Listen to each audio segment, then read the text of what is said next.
the teacher generally believes, or the elder generally believes, that I know everything and I'm bringing this to my children. But in today's world, no one is the one source of knowledge. The child learns from experiences, the child learns through technology, it learns from people, from others, everywhere.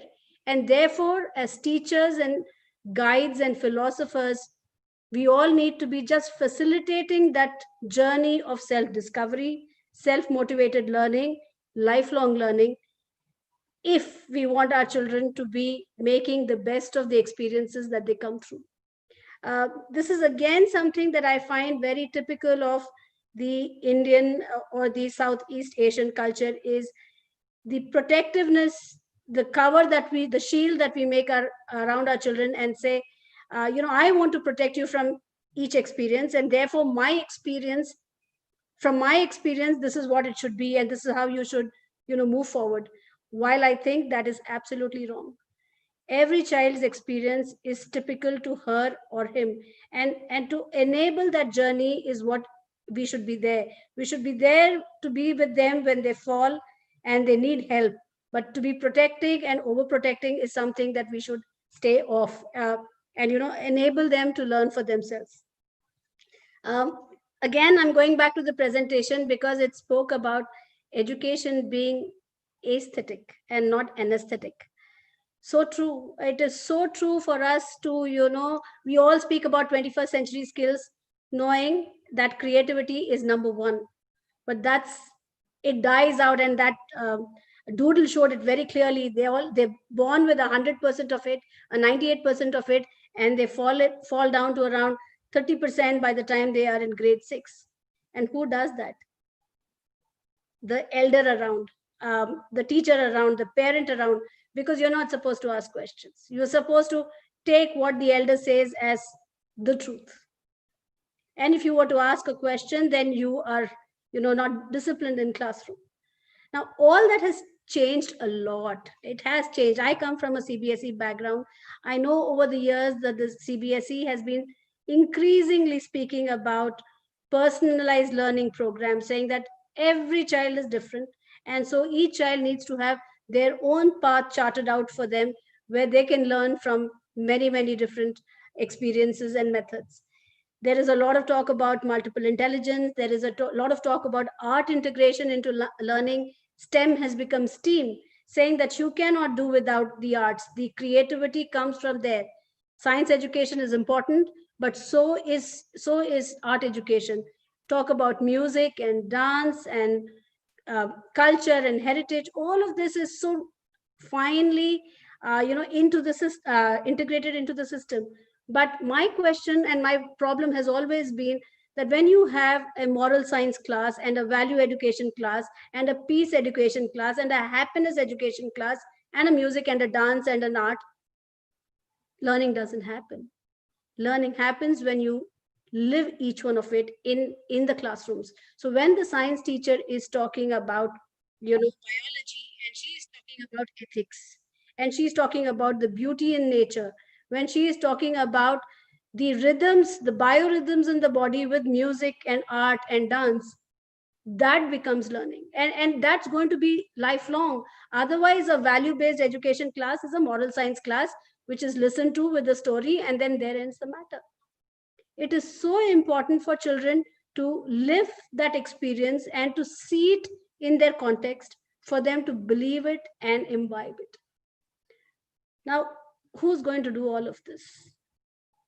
In an increasingly materialistic world where both parents are working and time is limited, there are a number of homes where this kind of a dialogue or this kind of a experience does not happen. So the onus, to a large extent, lies in this with the school teacher. And as a school teacher, I think that responsibility is something that I am very glad of, and I'm very grateful to God for giving me that role, because the mistakes that I made with my own two children in raising them, I've had the chance to correct that with thousands of children who've been entrusted in my care. It's very important for teachers to be role models. It's very difficult to tell a child to be truthful, to be honest, to be, you know uh, compassionate and empathetic and respectful if they don't see people around them doing that. It's so important that we live our lives that way, because what the child sees is the American elections, the Indian elections. They see all the things that are happening on television that do not speak about ethics, that do not speak about values. So where then are they going to? Where is that role model politician that they see? Where is that role model civil servant that they see? Where is that role model spiritual leader that they see saying that, this is where I want to be, this is whom I want to be? And therefore, more than anybody else, we all human, and we're bound to have biases. But I think more than anything else, teachers need to be reading a lot. When they step into the classroom, they should provide a platform for dialogue and discussion rather than bringing in their own perceived notions or perceptions. So the role of the teacher is immense, and I think all teachers who come into the profession because of the love of the subject, or the love of children, unconditional love that I spoke about, know that this is the way. Just believing in your children and being honest with them changes the whole dimension. I was somewhere in the I also read that uh, do we allow for students to create knowledge? And increasingly, I think even the boards, and I must again speak about the board that I come from, both the CBSE and the Cambridge, allow for a lot of value based ethical questions that come up even in assessments. So a lot of things are changing out there. I, for one, feel education is all about relationships. Ken Robinson spoke about it again. It's not about isolation, it is about collaboration. Teachers will call it cheating, or schools would call it cheating, but the outside world calls it collaboration. And we need today, nobody is an island. Everybody works together. You need people, you need to work with people across the world. So, what are the qualities that you're going to develop in children for them to be able to connect with people? And I think one of the most beautiful words that has come into usage now, which has always been there, but if you look at Google Ngram, it says words like inclusion and diversity have been in use only in the last 50 years the way they are.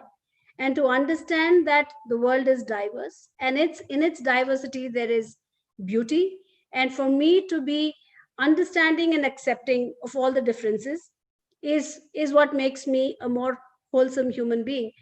I'm not very fond of the word tolerance, because it always makes me feel that I'm tolerating somebody. I'm not tolerating anybody. Nobody's tolerating me. We're all there. We are a part of an ecosystem that forever is reminding us of interdependence. And if any one of us is missing in that web link, this ecosystem is going to collapse. And I think that is what we need to bring to our children constantly, that in togetherness, in working together is strength, whether it's taking care of the environment, whether it is taking care of other living organisms, whether it is when you do scientific research and you're finding solutions to problems, are you ethical in your practices? So much that in everyday life that we can learn from. So education has so much to add to it, but a typical question is, how much do I bring into my classroom? I tell teachers there's no limit. You bring all of this. What is there in the textbook is made for the child of that age group. She or he can read it from the textbook, learn from the textbook. You are meant for a higher purpose. Your purpose is to bring meaning into children's lives, and for them to find meaning and purpose for what they are here on this earth. I'm going to end on two things. One was the relationship between an adult and a child, and I found these four things very connected, so I thought I'll share it with you. It says that a child needs to be with an adult who is knowledgeable, caring, and safe.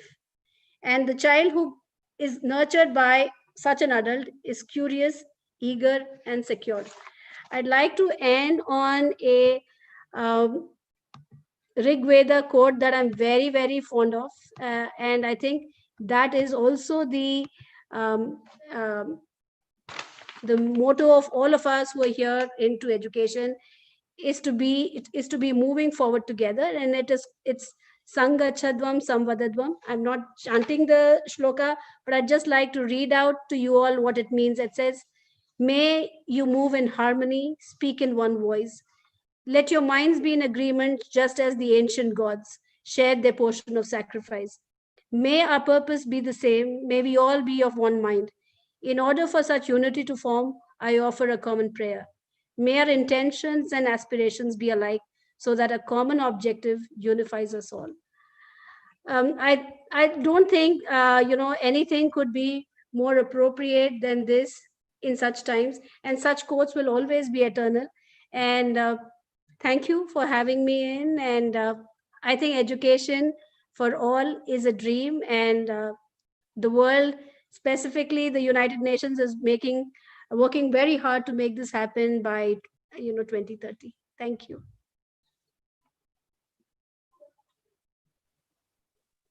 Thank you very much, Manju. You touched on very, very important points. In that, integrating value education, art, and the music, and the co-curricular topics is not giving them only one class per week or 7 classes per week. It's not just having allocated time for that. It's rather it should be integrated throughout the education itself.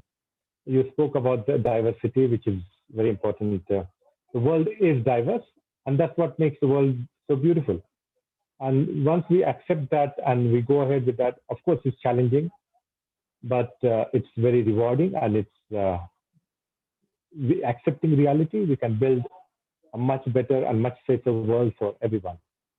You also quoted from Rigveda, so we got to hear that how old this discourse is about education and educating mind.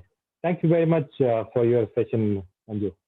We will have a few questions at the end, the questions which are coming from the audience. Audience, please ask your questions in the chat. There are a few questions coming. And now we go to the second poll for the audience. Yes. Audience ready? Okay. If you can see on your screen, how should a child be punished? Not too harsh. Make the child understand lovingly. Next option is scolding and beating. And last option is should not punish at all. How should a child be punished? Not to be too harsh. Make the child understand lovingly. Next option is scolding and beating. And last option is should not be punished at all. Okay, this time we are getting good number of answers. We've got few more seconds.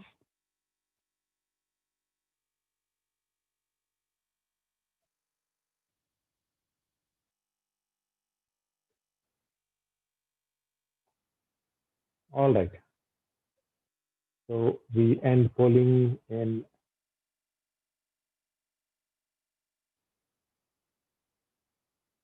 3, 2, 1, finished. Okay.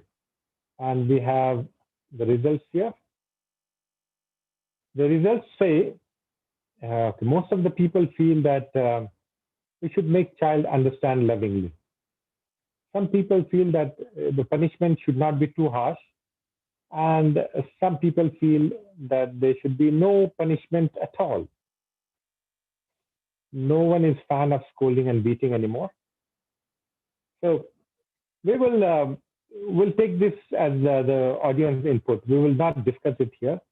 Now we will go to the next panelist. And our next panelist is Suchitra Sada. Suchitra, please switch on your video and mic. And Suchitra is a master practitioner at the Compassionate System. Suchitra has significant years of leadership experience in K-12, K-12, that is the kindergarten to what we call PUC, and higher education and many other fields, education consultancy, teacher coaching. She has a master's in international education development for teachers from Teachers College in Columbia University, and postgraduate diploma in business studies from London School of Economics and Political Science. Now, that's a very, very high qualification. At Teachers College, Columbia University, she engaged in exploring, understanding compassion, social emotion learning, mindfulness, and systems thinking in schools, development work, refugee context, and international institutions. Her master's project in compassionate system framework elucidated this exploration where the studied participants representing 7 hubs around the world, understanding of compassionate system framework after their introductory workshop. She looked at the experience of new and experienced users of the framework and shared insights for future research. Okay, last year she moved back to India and was consulting in SEE Learning, India partner, on their implementation plan. She joined PTC Consultancy in July this year, and it gave her platform to launch compassionate systems courses in India. She is volunteering her time to moderate Columbia University's Lean in Wellbeing and Mental Health Circle in 2020, and supporting those interested in the compassionate systems approach to the Center for Systems Awareness Buddy and Mentorship Program. Suchitra, are you there? Yes, can you see me? Yes, we can see you and we can hear you. Wonderful. So we are all ears and eager to listen to you. Thank you, Yogesh ji. And happy Diwali to everyone. It is wonderful to be here amongst you all for the discussion on educating our children. I'm especially thrilled because this audience believes in the philosophy shared by Sir Ken Robinson and aspires to follow great writers like Khalil Gibran. Thank you, Manju, for the lovely quote. I'm a big believer of Khalil Gibran's quote on children. I feel like I'm amongst a community of like-minded, passionate educators. So it's a privilege to share a few thoughts on the subject based on my experience in school as a trustee in India and the journey it took me on from a Vipassana meditation center in India to MIT Boston. So there are two different Latin roots to the word education. And you might be familiar with it. They are educare, which means to train or to mold, and educere, which means to lead out. While the two meanings are quite different, they are both represented in our word education. Thus, there is an etymological basis for many of the vociferous debates about education today. One side uses education to mean the preservation, passing down of knowledge, and the shaping of our youth in the image of their parents. The other side sees education as preparing a new generation for the changes that are to come, readying them to create solutions to problems yet unknown. One calls for rote memorization and becoming good workers, and the other requires questioning, thinking, and creating. When students spend more of their time in institutes that don't teach in educere friendly ways, they have less opportunity to learn elsewhere and ask questions and create. Correcting this problem is not a simple undertaking. A culture has been established that is remarkably resistant to change. When new teachers or administrators enter this culture, they are pressured from every side to conform to cultural norms. If the culture cannot change them, it attempts to drive them out. I chose to walk out in search of ways of creating educere centered cultures and found compassionate systems in which I did my master's project at Columbia University. In the overall scheme of things, educare and educere are both important. Education that ignores educare dooms its students to starting over each generation. We don't want to lose out on the wisdom of our ancestors. However, omitting educere produces citizens who are incapable of solving new problems. They will not be prepared for an emerging future, as you can call it. With compassionate systems, we address organizational design to change the organizational approach to learning. Often, organizational designs evolve through unconscious choices by educators. We don't even know we are affecting the design. However, these unconscious choices later on determine the behavior of educators who work in them. My mentor at MIT often says, people, no matter how different they are, when placed in the same organizational design, tend to produce similar results. It is therefore important to address these designs or structures. Structures are there or not there to limit people. They are there to basically what can we say? They are there to support the vision. They include policies and strategies, and most importantly, the interrelationships among educators and how they make decisions. Compassionate systems recognizes the power of structures and the role they play in today's educational needs. Around the world, a renaissance is unfolding in education, driven by a combination of bold new ideas and increasing awareness of the necessity for societal change. And the radical idea that young people could be key leaders in these changes and education a key vehicle. With compassionate systems, we hope to advance this renaissance based on profound interconnectedness as the integrating idea. That self, other, and society and the larger cultural world all arise as entwined systems of relationships, and that recovering our sense of connectedness and caring at each of these three levels will shape our future. So compassionate systems helps build the capacity of educational communities. And by communities, I mean the leaders, parents, teachers, and students also, to provide the conditions favorable for learning. These include facilitating development of personal mastery in schools and providing information to changing existing mental models of educators. By mental models, I mean the belief systems, the ideas, the things that shape our worldview. So basically, by providing this information for changing mental models, we are helping educators change their perspectives.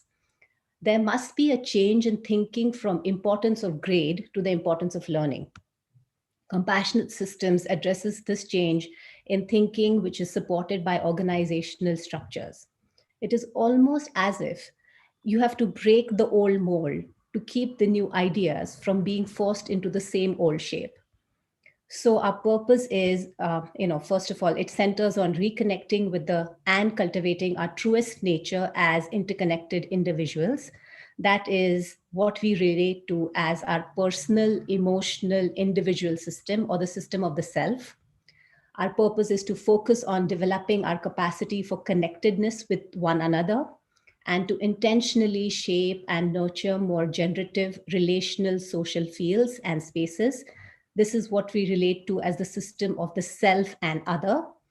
And our purpose is to understand and nurture interdependence as nature's organizing principle to support biological and social well-being. That is what we relate to as a system of self and the larger societal and ecological realities.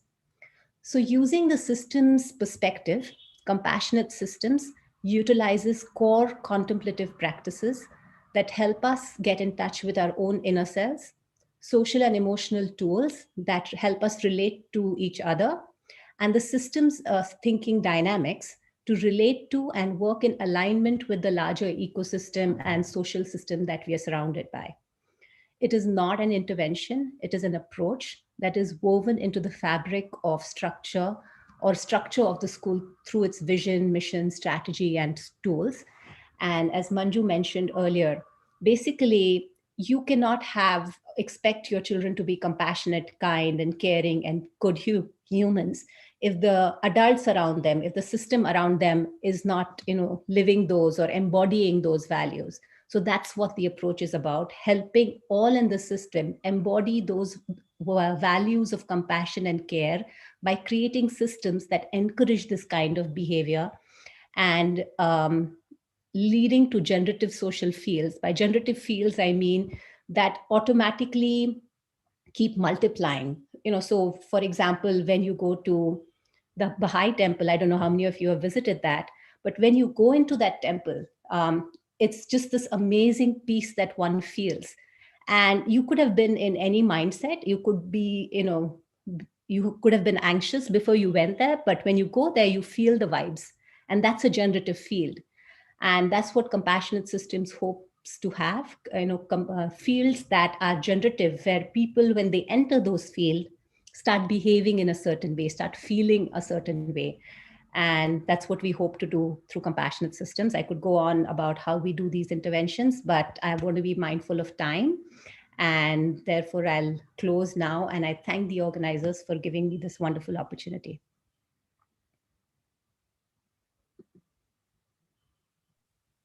Thank you very much, Suchitra. Okay, you raised some really, really important points. So I'd like to quote here.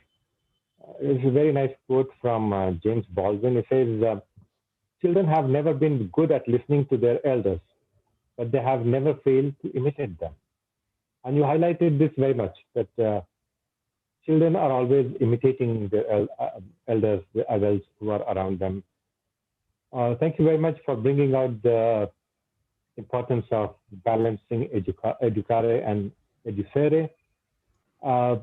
Also, the importance, how to build environment by focusing on the biological safety, biological well-being, mental well-being, and social well-being. We have 3 points which are mentioned by World Health Organization as a healthy child. That these are health doesn't mean absence of illness. It means the well-being, state of well-being in your body, in your mind, and in your social behavior. Thank you very much for starting this system. Thank you. And we look forward to getting few answers from you for the questions that will come throughout this, from the audience. Thank you very much. Okay. Audience, now I have one question before we go to the polls. What do you think is very unique about the panel today?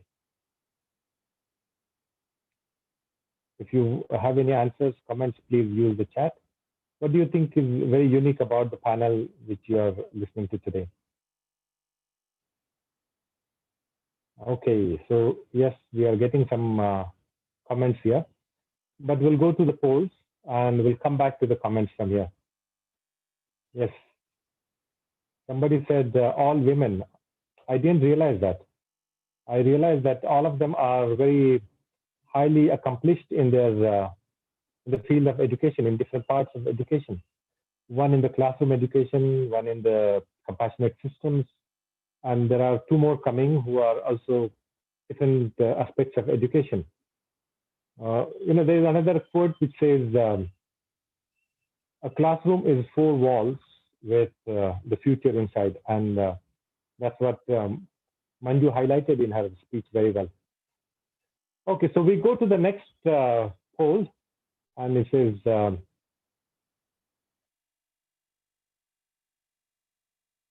okay.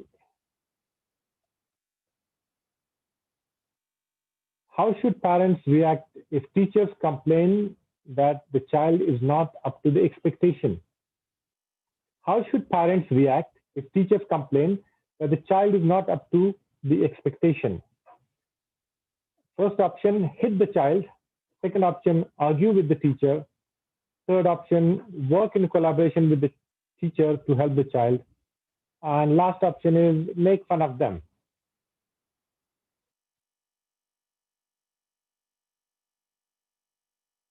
We have a few more seconds to answer.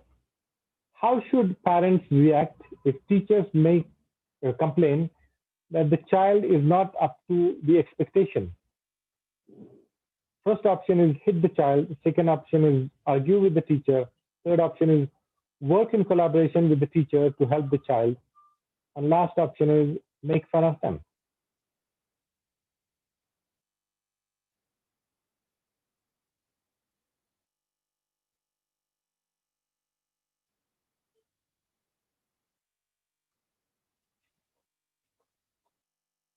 Okay, so we are going to end the poll now and we'll see the results here. We'll see the results there. We see that most of the people feel that if teachers complain that the student is not up to the expectation, you should work in collaboration with the teacher to help the child. And we'll take that as the input from the audience. Okay. And we go now to our next panelist. Our next panelist is Suchita Bhatt. Suchita, could you please turn on your video and audio? Suchita has over 19 years of experience in having worked both in the corporate and in social sector. As an electronics and communications engineer, she started her career with L&T and then worked with multinationals such as Telelogic and IBM during a successful 9 years corporate stint. However, volunteering for Dream a Dream helped her realize her true passion, and she went to get a postgraduate degree in psychological counseling. Since joining Dream a Dream full-time in 2010, she has been instrumental in scaling the impact of the organization from 3,000 children to over 3 million children today. She is also a trained facilitator for Arc of Transformation approach, an art-based approach for art-based pedagogy to empower young people and adults to make more meaningful choices for themselves and their ecosystem. And she is also an avid Zentangler. Okay, so we'll ask Suchita to explain to us what is Zentangling. And I think we always need that one engineer to come out from the corporate job and join the social sector to bring about the social change. Because if we don't rise now, then what time shall we wait for? Or who shall we wait for? Let us be the hero that we expect, or be the change that you want to see in the world. Suchita, we still can't see you. I can see myself. Yogesh, can you hear me? We can hear you. Yes. My video is also on. Video is on. Yeah. Yes, Suchita, please. Yes. Great. Thank you. Thank you, Yogesh, for that wonderful introduction and really setting up to what I want to speak about to Manju and Suchitra. I think a lot of what they covered, I fully endorse and agree with. So when I'm then listening to, looking at what Ken Robinson, the video, and what we've already heard from Manju and Suchitra, I thought there is a particular lens to education that I could offer this group today. And I want to take off from where you started, Yogesh. You categorically separated the conversation, that there is a conversation about education and a conversation about children. And I want to start with talking about children, because I think there's something very unique about India, and we must acknowledge that in any conversation we have about education, especially in the Indian context. So we, of course, know India is a country of 1 billion people. There are about 230 million children who go to school every day in India. But what is more unique about India is that there are 130 million children in India who live in poverty. These are children who live at less than $2 a day. are undergoing severe adversity every day, and adversity could be lack of nutrition, lack of love and care, lack of a supportive home environment, exposure to crime and violence, health emergencies, right, that come because of malnutrition. So therefore, they are constantly facing a host of challenges, which is specifically because of the socioeconomic backgrounds they come from. One very stark statistic about India is that there are 48 million children between the age of 0 to 5. This was a Hangama survey done by the Ministry of Health and in India, who have stunted growth, which basically means, and this is, after this is Nigeria at 10 million. So we really, the staggering number of children who are experiencing adversity and the impact of that on their development, which shows up as stunted growth, is something that we need to acknowledge and understand when we're thinking about education and we're thinking about what we can do for the children of this country. So when children have stunted growth, this basically means that not only is their physical growth stunted, but their social, emotional, psychological, mental, right? Everything that makes us develop from children to adults is also stunted, is getting impacted. And this is happening because of their exposure to adversity in their early years of growing up. When this is not addressed, this basically then shows up as challenges of what we call life skills challenges, where they are not able to take decisions, make healthy choices in life. They are not able to solve conflicts. They're not able to solve problems, not think critically. So all of these 21st century skills that we speak about, these children are not able to develop just because of the environment that they are growing up in. And then there's the other hand, where the world today is changing so fast. The World Economic Forum says that 65% of the jobs in the next 5 years do not yet exist, which means we don't know what to prepare our children for. We don't know what the jobs of the future are. So the only thing we can do is really prepare them with the skills to respond, to be adaptive, to be creative. So when we look at children who are coming from adversity, they're basically facing these two challenges. Their early experiences of neglect, abuse, malnutrition is making them fall behind. And the world is changing so fast. And unless we do something to actually address it, these children will get left behind. And that is for me where education then comes into play, where education today, thankfully, when RT came out and it became a law in 2010, we were at least able to enroll children into school.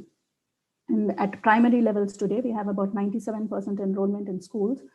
So for me, we must think of education as a way to bridge this gap in equity, this gap in socioeconomic backgrounds, and this gap in development of children who are coming from adversity. And that's where I would like to share my experience, specifically in working with children who come from adversity. I come from a nonprofit called Dream a Dream, and Dream a Dream's purpose is to empower children to overcome adversity and flourish in a fast-changing world by a life skills approach. So we help children develop their life skills like taking initiative, problem solving, critical thinking, creativity, empathy. And to do that, we run direct programs with children in Bangalore, where we work with affordable private schools, or we work with charity-run schools, government schools, and we do direct interventions. We also train teachers on how they can integrate a life skills-based approach into their classrooms. We go into rural Karnataka, we go rural Uttarakhand, Delhi, and we train teachers on integrating this, because when teachers are able to integrate this in the classrooms, that is when they are able to develop these skills in children in their classrooms. And these are, again, teachers who are teaching in either government schools or charity-run schools. And we also partner with state governments. We have partnered currently with Delhi, with Uttarakhand, with Rajasthan, where we introduce life skills-based curriculum. We work with the Department of Education and look at how some of these life skills-based programs can be integrated into the public schools, because that's typically where children from marginalized communities go. And that is really the 3 million number that you spoke about. And through these various interventions and programs, today we are running, we are able to reach almost 3 million children across India. And what I wanted, the real submission about thinking like this, especially about life skills for children from vulnerable backgrounds, is what we have seen over the years. And I just want to leave with some stories of how children from our programs have responded during COVID. So COVID was shook all of us up. And while I am a proponent of technology, the children who are coming from marginalized backgrounds do not have the same kind of access. Only 30% of children in India today are able to access technology, which means the children from marginalized communities are getting left behind even more. So while moving towards technology is important, we must not forget equity and access, the challenge of access in a country like India.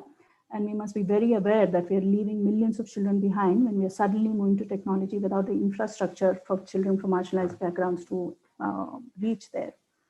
But having said that, what are we seeing in terms of children who have passed out of our program? So these are some of the stories that happen. In a community in Bomanhalli where we run our centers, there was this family, they were really struggling. Parents lost their jobs, they didn't know what to do.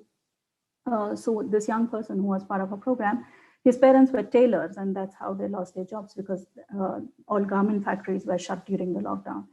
And he learned how to make PPE kits, and he trained his parents on how to make PPE kits. And through the lockdown, they have been basically making PPE kits, supplying it to the community, supplying it to nonprofits, and supplementing their income. We have had children who saw that in their communities there was a problem of ration. They started working with local BBMP cooperators. They started working with local politicians to get ration kits. We ourselves at Dream a Dream then came forward. We raised the money, and we, through the network of young people that we work with, gave ration kits to almost 5,000 families. There was a group of young people who started an initiative called Change the Narrative, and they basically helped a tribal community in Koppal, right? These are marginalized children living in urban Bangalore, but thinking about this tribal community in Koppal that was submerged during the floods, and transported almost 55 kgs of dry ration all the way to the community there. So that for me is examples of what is possible, right? What is possible. We must, when we think about unlocking the potential of every child, then every child can come through. And when children from marginalized communities are given these life skills, are given a learning environment where they can unlock their potential, then they change not only their own life, their family's life, but also the communities around them. And for me, that is really the future we must be working towards, and we educators must invest in. So thank you so much again for this opportunity, and I would be happy to talk about, answer any questions or talk more into anything if anybody would like to know more. Wow, thank you very much, Suchita. That's so inspiring, really. And thank you very much for doing this Dream a Dream. Developing that environment for the children living in adversities, facing adversities day to day, and unleashing the potential within. So, the Maslow's hierarchy, if you take care of your lowest layer of the pyramid, your physical and the safety needs, then you can go to the next level and you can go to the self-actualization.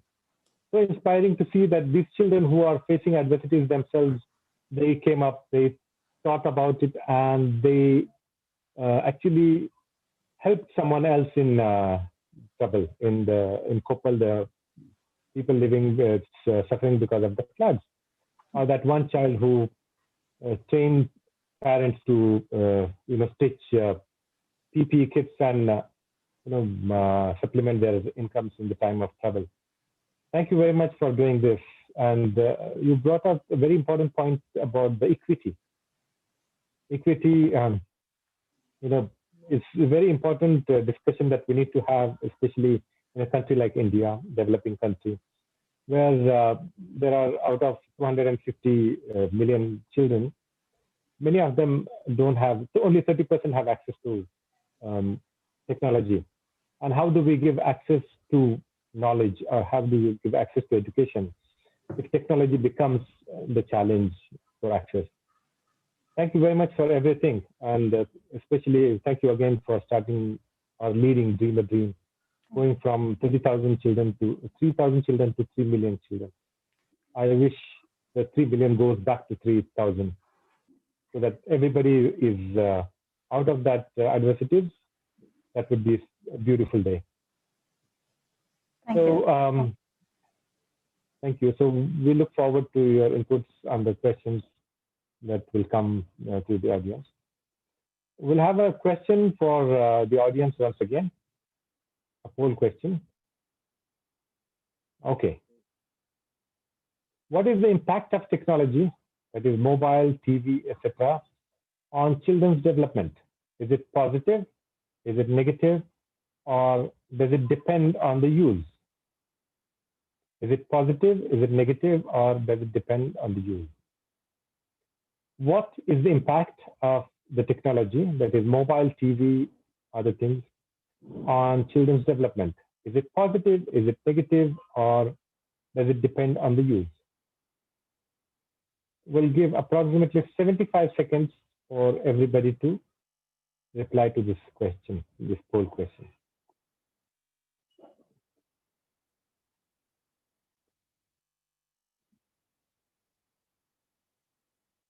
People who are watching on YouTube, I'll repeat this once again. What is the impact of the technology, that is, for example, mobile, TV, internet, etc., on children's development? Is it positive influence? Is it negative influence? Or does it depend on the use? So we are ending the poll in 2, 1, and end. I share the results here. Everybody feels it depends on the use. Like a knife, like a blade. We can use it for slicing onion. We can use it for, surgeons can use it for surgery. Or, it can be used for hurting other beings. Technology is a very, very sharp tool, really.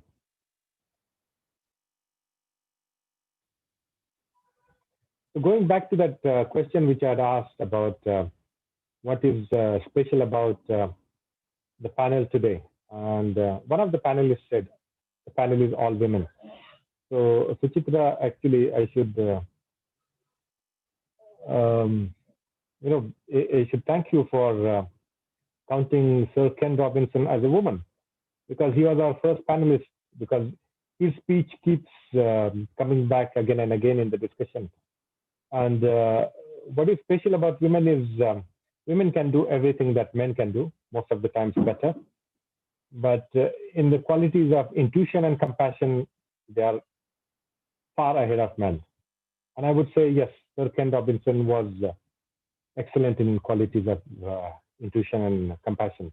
So thank you very much for counting him also as a woman.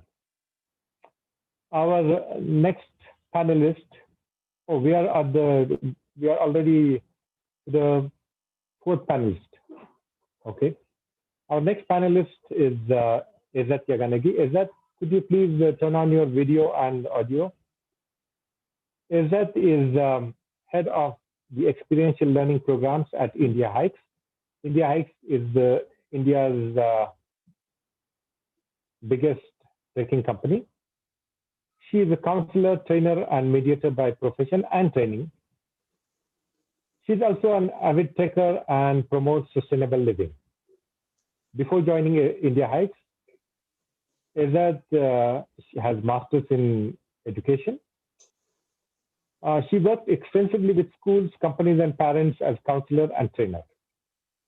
She brought all her skills and learnings with her when she joined India Hikes, and she believes through experiential learning on treks and in the heart of nature, students are deeply impacted mind, body, and spirit. Okay, so that's again going back to the World Health Organization, mind, body, and spirit.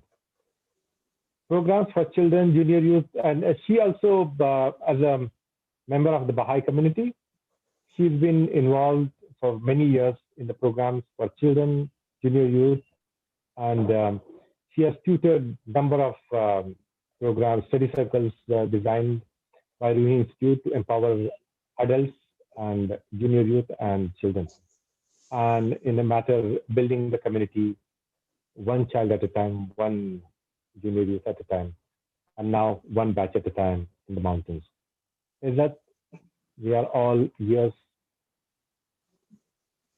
Thank you very much, Yogesh.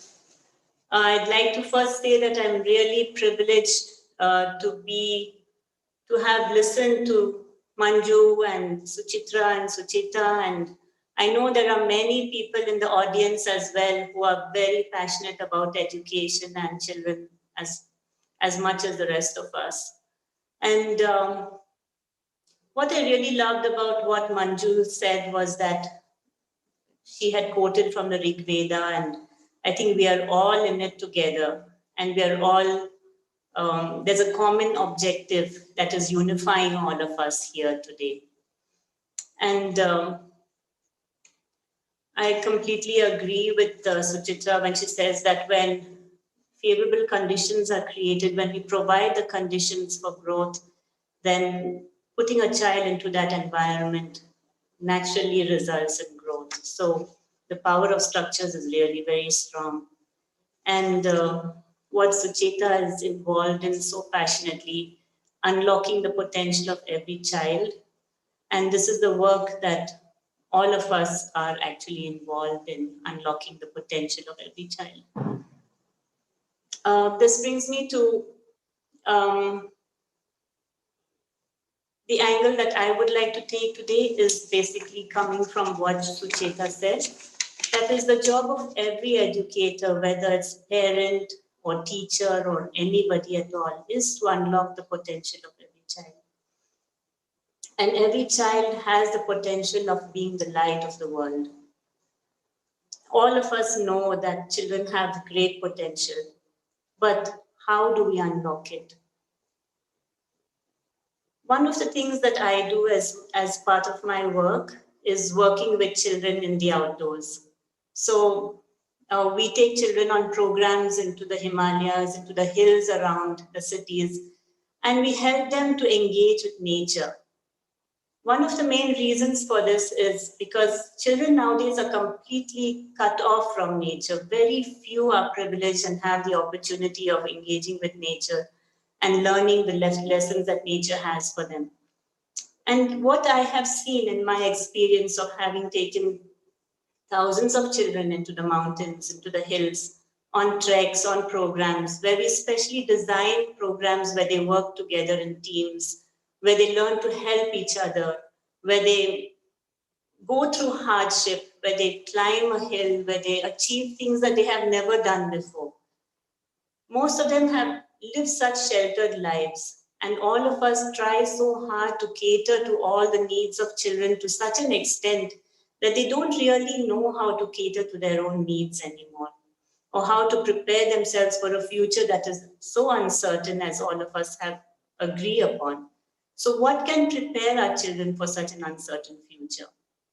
Definitely they have to have the qualities, the virtues, the knowledge, and the learning that would help them as tools that they can use when they walk into the future, that unknown future that none of us can really see. So what I have seen in the programs that we conduct in nature is that children learn to practice compassion. They go through hardship, they reach a summit, they achieve that sense of confidence, and they become so resilient that no classroom learning and no home environment can offer that. So one thing that each and every one of us can do is provide that opportunity for children to learn from nature. As parents, you can take your children on day treks and hikes. You can accustom them to hardship as much as possible. Don't cater to every need of theirs and every desire of theirs. We need to teach them gratitude rather than greediness. And I guess the harm that comes to our children nowadays is from our hands. We as teachers and we as parents. So it's time that we undo all of this. So what I have seen at the end of a program in the mountains is that children exhibit qualities such as compassion, such as empathy. They become more confident. They appreciate nature. They experience true joy, a joy that many times they have never felt before. So what brings out these qualities in them? Have these qualities been implanted in them from the experience? This is not the case. We know that every child has these qualities within them. We just do not create enough opportunity for them to be expressed, for them to be developed. And we need to provide children these experiences. That's where the whole experiential learning approach comes in, where the children go through an experience, then you reflect on the learnings that they take away from it, and you consult again with them on how they would deal with similar experiences in future and also in life when they have to apply it to everyday life. So this is a beautiful method that is really very invaluable, and we can use it even in our daily lives. After children watch TV shows, after they've had an experience, maybe fought with a child in school, everything. Just talking about the experience, reflecting with them, consulting with them on how it would be done in future is a beautiful tool in the hands of all educators. As a member of the Baha'i community, I have also been involved, just as every other Baha'i is urged to be involved, in programs of continuous growth and education. So there are programs that start right from childhood, then we have a program for junior youth, and then it goes on to adults. It's a constant process of learning. And there is this very beautiful stage between the ages of 11 and 15. It's a golden opportunity where there's a program called the Junior Youth Empowerment Program that kind of enables children to become agents of transformation and lasting social change. I'll come to this a little later, but what I mean to convey here is that children need to be engaged not only in their own growth, they need to be active participants of their own growth, and at the same time be engaged in service to others. Because without using these qualities in service to their friends, to their community, to their families, these qualities are not really able to grow and flourish and adorn them. There's a quote from the Baha'i writings, which again summarizes many things about education, about children, and how we approach it. And that is, regard man as a mine, rich in gems of inestimable value. Education can alone cause it to reveal its splendors and enable mankind to benefit therefrom. So here it mentions that we need to, how we see children determines the kind of education we give them. If we see children as mines rich in gems of inestimable value, then our work as educators becomes so much more exciting, so much more interesting, because you go in with the belief that these children have precious gems hidden within them. And my job as an educator, as a parent, is to discover these gems, to bring them to the surface, to refine them, to sharpen them, and enable the child to benefit from it as well as society. So this belief that children are very special and have these gems is so different from, say, a belief that says that children are empty vessels that need to be filled with knowledge. Well, none of us believe that, I'm sure. But if we do believe that we are educators and we have all this knowledge and we need to impart it to children, then we have totally lost our path in educating them. We need to see them with great potential, and our work is to bring out that potential in them. And this brings us to the second part of the quote that says that humanity needs to benefit from these gems that are hidden within every child. That means we are preparing our children for a life of service. We are preparing our children not just to earn a living, not just to be able to live a materially comfortable life, not just to be talented and a great ballerina or a musician. All of these are important, but that is not the purpose of why those gems are hidden within them. That is to be used for the betterment of society, for the advancement of civilization. And that is something that the Baha'i writings also very firmly call upon each one of us to pay attention to.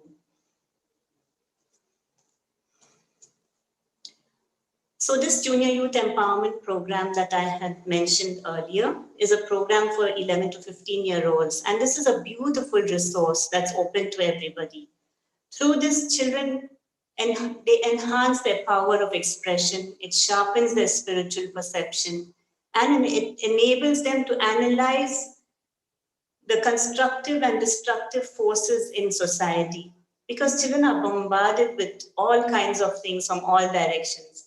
So we need to prepare them to be able to analyze these and to distinguish between the constructive and destructive forces in society. And then all of this needs to be used in planning and executing acts of service to their community. So all of these different aspects are integrated into the program, and it's amazing the changes and the transformation that you see in them. So I would like to end today with these two thoughts, that please take your children into nature. Please allow them to experience hardship, physical hardship, mental and emotional. Let them be strong enough to deal with whatever comes to them in future. And at the same time, help them to discover those gems within them. Bring those gems out and give them opportunities to practice these virtues. Practice these qualities of compassion, of gratitude, of kindness. Give them opportunities to do it, whether you're in school or whether you're a parent, create these opportunities for them. And finally, engage with others who have a similar outlook to life, because it's very dangerous and very difficult when you are doing it alone and you want your child to experience certain things, but the rest of their friends are doing it differently. So find a community of like-minded people. That is where, again, I would say the Junior Youth Program offers this community, where all the parents who send their kids to such a class are also very much involved in this whole process of being of service to society. So this is where I would end today. And hopefully all of us, all our efforts would come together and we would channelize them to bring out the potential in each and every one of our children, so that the light in this world would become much brighter and the darkness would be banished forever. Thank you very much for this opportunity to speak here today. Wow. Thank you very much, Azrat. Thank you very much for sharing your experiences of taking children to the hills, thousands of children, and sharing their experience, how after facing the hardship and reaching the summit, on the way somewhere they develop this compassion, they develop this empathy. Means these qualities, I'm sure they're already in them, but it gave them opportunity to show these qualities, bringing out these hidden gems which are inside them.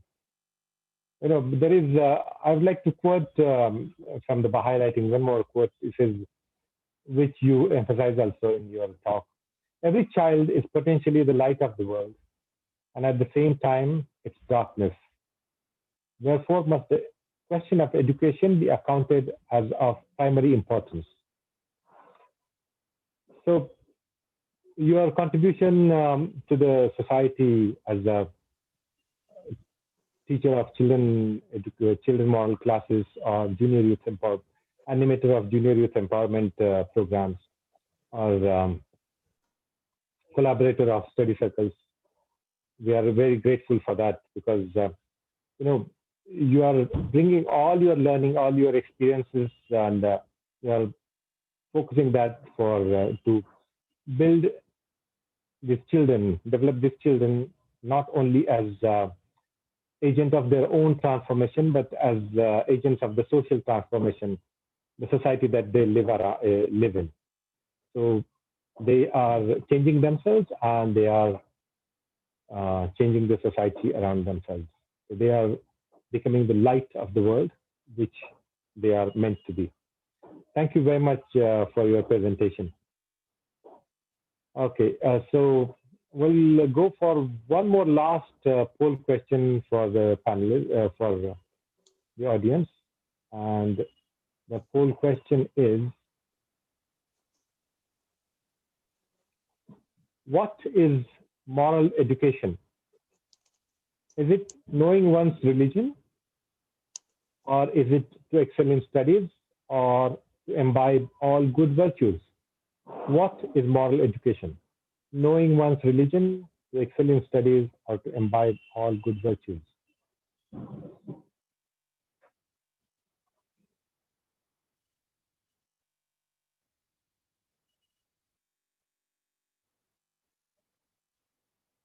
The last poll question: what is moral education? Knowing one's religion, to excel in studies, or to imbibe all good virtues?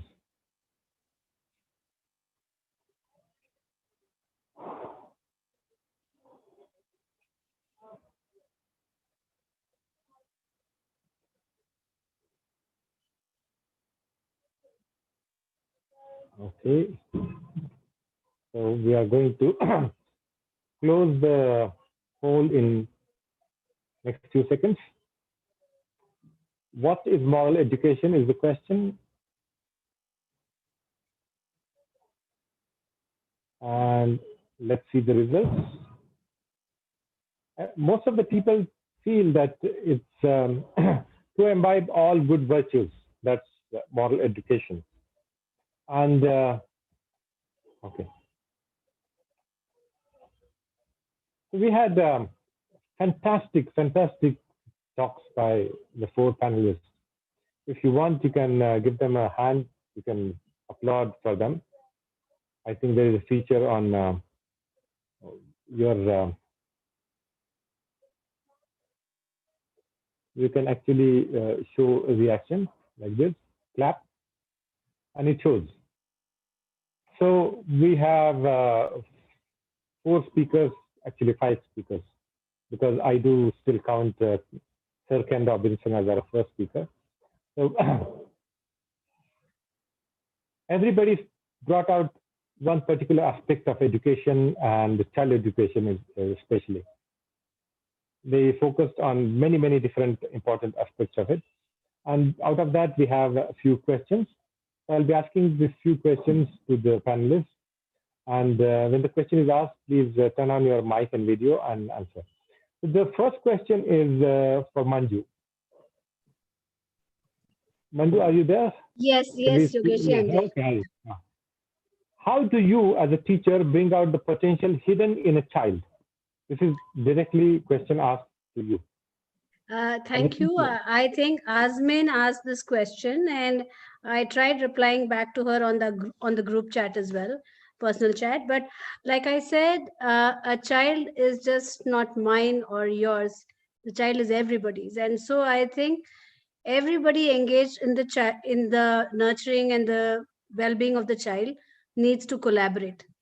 That's point one. So there needs to be a dialogue between the parent and the caregiver, primary caregiver, and the teachers, and amongst the teachers also over the years who move with the child in the schooling years. Now, more than anything, it is a teacher's observation that is important, or the parent's observation, saying, what do I see in this child beyond what I'm looking for in academic scores? Now, that observation alone is not enough. You need to document that, and you need to document it in an anecdotal way where you can give evidence of what you're saying. And that is in records for the next teacher you hand over the child to, so that she or he doesn't start from scratch. Many a times in education, the child is an experiment that every teacher starts, but no one ends. And therefore, everything that the child finally achieves is way beyond what she or he could have. So I think those are 2 ways, when you observe and you find a certain thing that is encouraging in a child, you make your own contribution to it, to nurture it. So if the child has musical talent, then you provide opportunities. You could be a science teacher, but you could provide an opportunity in music in your science class. You can also tell the music teacher that I find this child to be gifted and talented with this. And thereafter, when the next teacher picks the child up, she already knows that there is a talent, and then she finds something else. All of us have multiple energies and talents within us. It is for those who walk through with the child to see it and nurture it. Very possible, but seldom done.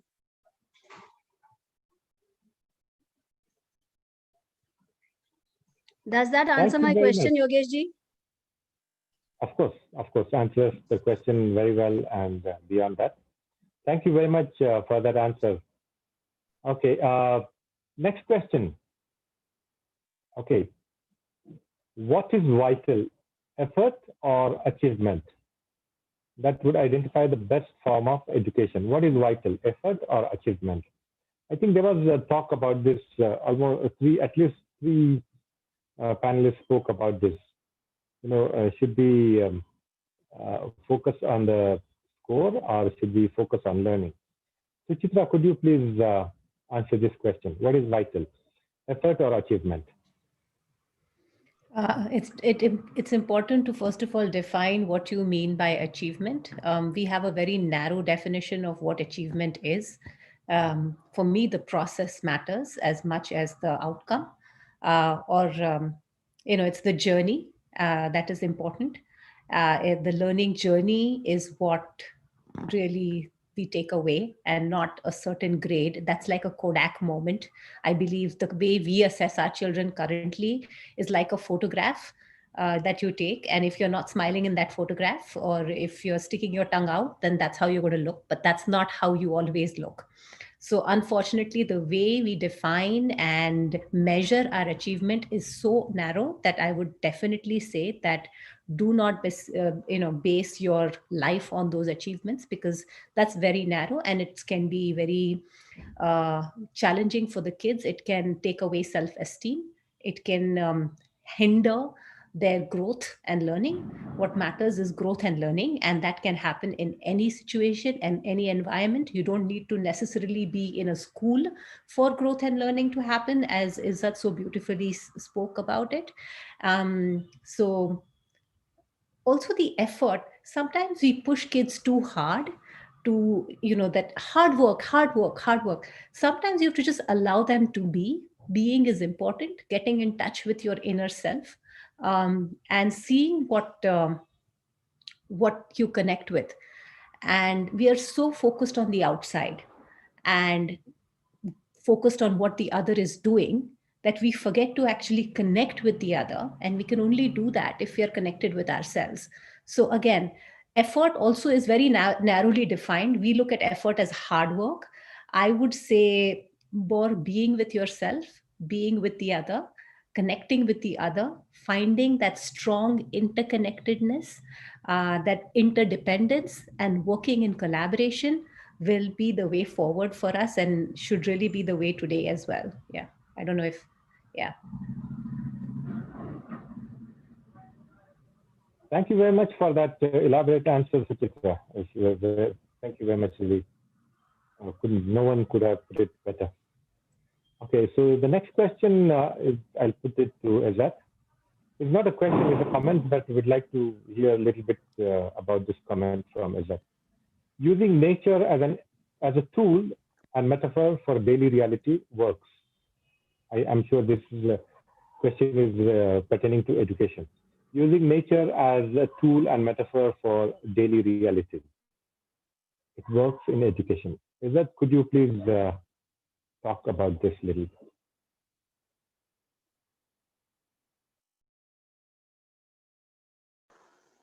I didn't hear the last part of the question, Yogesh. Okay. Using nature as a tool and metaphor for daily realities, the realities that we face, and the nature as a tool or a metaphor for daily realities. And that works in education. So could you please expound a little bit on that? Maybe I'll give a little example that, when you go into nature and you experience nature, you understand the consequences for the actions and the choices that you make. So this is a huge learning, because most children are kind of cushioned and they don't really understand the full consequence of choices and efforts that they make, or the choices that they make. But when you go into nature and you do like if you're not prepared for a trek, for example, then you suffer, you cannot really reach the summit. You make everybody around you also struggle. And the whole way you're so exhausted that you cannot enjoy it. And that brings about the realization that preparation for something is very important, no matter what. Just like how students who prepare for an exam and then they face the consequence of not having prepared enough, but that's become such a structured system that I don't know whether they really learn much out of that. But when you go into nature and you're not prepared for what you're going to encounter and you learn the consequence of that, it is a very highly impactful experience. Then again, like another lesson that we have, like if you don't start on time, you don't reach where you're going.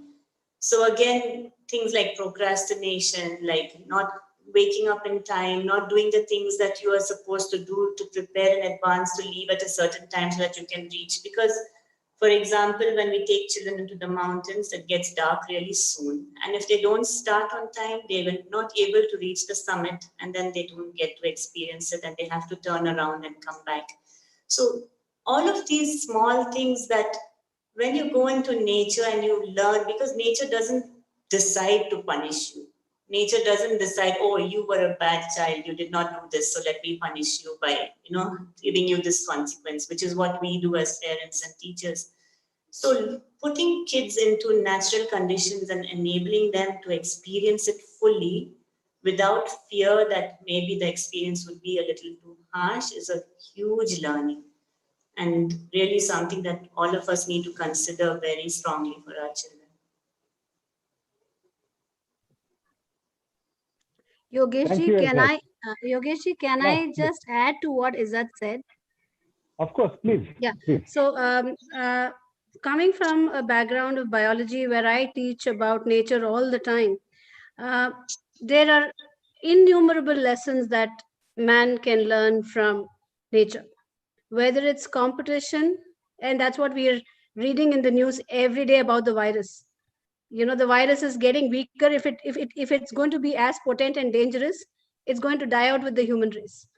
So whether it's competition, whether it's cooperation, whether it is resource partitioning, saying that there is enough for everybody, we will forage at different times. We will give one another their space to cancer cells that stop respecting individual cellular spaces. There is so much, and I think the biggest thing is about diversity. The equatorial rainforests are so diverse that they're the only ones that have survived every ice age. This everything that you teach around is, you're learning from them, whether you're talking about the ants or the bees or the swans who fly and teamwork. There is so much that mankind can learn from nature. It's just that we need to go back and have people like Izzat and others, show us the way. There is enough text, but for them to show us the way. I'd like to add here that Manju has her school, and she has been instrumental in making that happen, that they have sent thousands of their children on treks every single year. I think all the kids from standard 5 to 12 have come and experienced learning in nature. And we can see the effect that it has had on the children. I'm sure you have experienced that. Yeah. Thank you very much for chipping in and answering this question. And so, next question, we'll put this question to Sucheta. How can compassionate behavior be developed among teachers? How can compassionate behavior be developed among teachers? Sure, Yogesh. I think we are also short of time. So only one answer that, one-line answer that if you want somebody to show a certain value of compassion, they need to be shown that value. So I think today we, as a society, as the education system itself, we're not compassionate enough towards our teachers. We just see them as instruments of passing on some kind of information. If we truly treated them with respect, compassion, and gave the role the dignity and the respect it deserves, I believe we can unlock the inherent compassion that is there in everybody, but especially in teachers who have chosen to choose a career in working with children. So just role model it, offer it to them, and I'm sure it will be unlocked. Wow, lovely answer. Thank you. Thank you, Vichita. So one question for all the panelists, if all of you can switch on your videos and mics. So this is a very nice question, very important question. How can we enable all children to work with one another irrespective of their background? So now this is a really important question. Yogesh, I'll go first. So I think children by nature are loving, compassionate, and empathetic. It's just that you need to keep that alive in children and demonstrate that, like what Sucheta said. Show them that, and they will enact that. But what happens is, as they grow up, we show them jealousy, we show them differences, and that's when they start seeing it through our eyes. I come from an inclusive school background, and I have children in the age group of 3 who are autistic or with other forms of special needs. And I have never heard a child say, you spat at me, you ate away my tiffin box, or you tore my dress. It never happens. They just think that my friend is different. And I think that needs to be, what we need to learn from them. To build on that, children inherently do not have, we put all these ideas of caste and religion and differences in their minds. They don't really care. They don't ask for surnames. They just make friends and they play with friends. But what is really, and it's human nature, it's not limited to children, is that there will be differences and there will be fights and quarrels on the ground. And how do you teach children to deal with that and, misunderstandings? And there are various resilience building methods which can help children deal with stress, whether it's exam stress or any other stress. Sometimes unfortunate events happen in families. Similarly, there are ways of whether it is meditation or other contemplative practices that you can help children build their capacity to see the other's point of view and sense what is happening around them without constantly, having to put their opinion first. So helping children ground themselves, anchor themselves to, whether it's through nature or through other contemplative practices and mindfulness practices, and integrating this into the learning. So it's not like an intervention of 5 minutes where you do a morning prayer, but integrating it into the classroom practices when children, when you see that, oh, there is a misunderstanding here, or they're quarreling over something. How can a teacher, of course through role modeling, that is, espoused behaviors are extremely important, but how can you give them tools and resources to deal with these kind of stressful situations or contentious situations? There are many tools that you can use with mindfulness, resilience building, and contemplative practices. And that's actually the core in many ways of compassionate systems. I can go, Yogesh. I think today when you have an education system which is built on the foundation of competition, we cannot expect that children will learn to collaborate from it. I think we need to repurpose education, that the outcome must be that children are learning how to collaborate, how to be creative, how to solve problems, how to contribute to society. And unless we change the success parameters of education, we can't put the onus on children and say, you must work together. It's our role to change the success of our education system, the definitions of success in our education system. I agree. And also, when we talk about equality and we talk about we are all from the same human family, we need to also demonstrate it, as was mentioned earlier.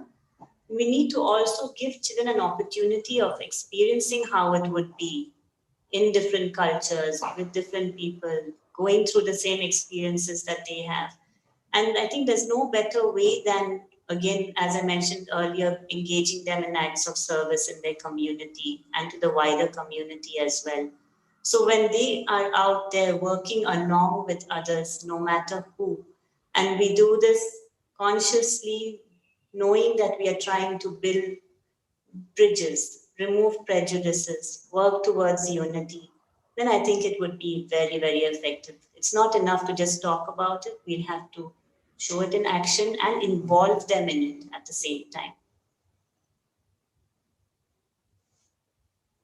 Wow, thank you very much. Thank you very much for wonderful answers.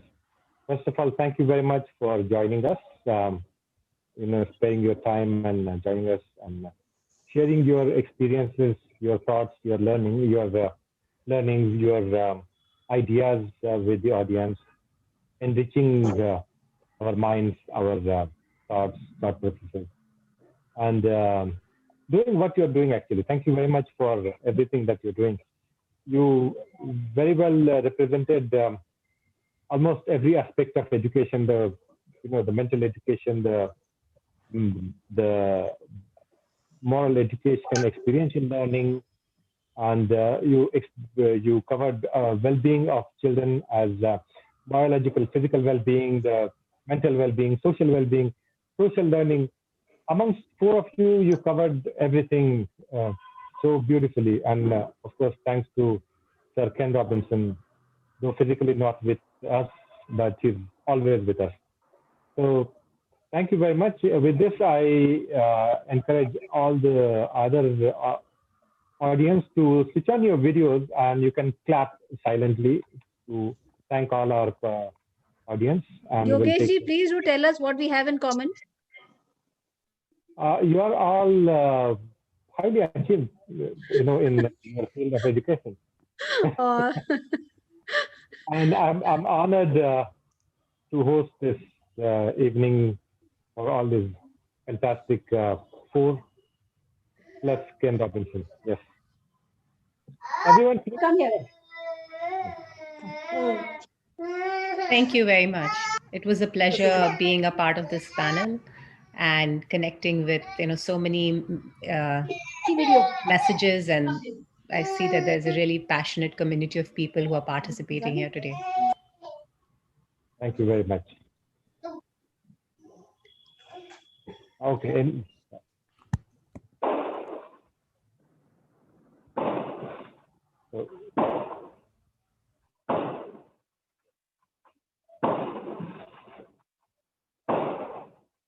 This